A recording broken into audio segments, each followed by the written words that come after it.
কদিন ধরে দেশের আবহাওয়া একটি মিশ্র অবস্থার মধ্যে দিয়ে যাচ্ছে। কখনো ঝলমলে রোদ, কখনো ঝুম বৃষ্টি, কখনো মেঘলা আকাশের সঙ্গে মেঘের বজ্রধ্বনি। ফলে আমাদের চারপাশ কখনো বৃষ্টিতে শীতল হচ্ছে, কখনো আবার হাঁসফাঁস করছে কাঠফাটা রোদে।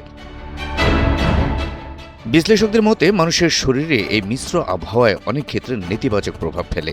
বিশেষ করে তাপমাত্রা ৩৫ ডিগ্রি থেকে ৪০ ডিগ্রি ছাড়িয়ে গেলে মানুষের শরীর অসহনীয় পর্যায়ে চলে যায়। প্রচণ্ড গরমের পাশাপাশি বাতাসের উচ্চ আর্দ্রতা মিলিয়ে তখন মানুষের স্বাভাবিক জীবনযাত্রাকে আরও কঠিন করে তোলে।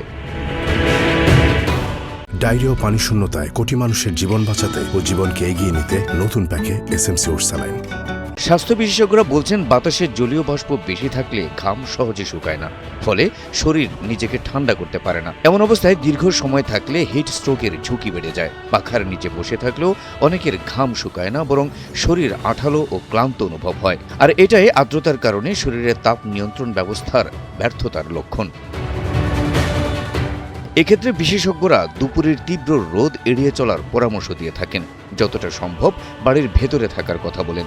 সেই সাথে শরীরকে হাইড্রেটেড রাখতে ঘরের তাপমাত্রার পানি, ওরসালাইন, ডাবের পানি, লেবুর শরবত খেতে বলেন ডাক্তাররা। খাবারের বাইরে ভারী শরীরচর্চা এড়িয়ে হালকা ব্যায়াম বা যোগাসন করা, হালকা সুতির পোশাক পরা, ধূমপান ও মদ্যপান এড়িয়ে চলতেও পরামর্শ দেন স্বাস্থ্য বিশেষজ্ঞরা।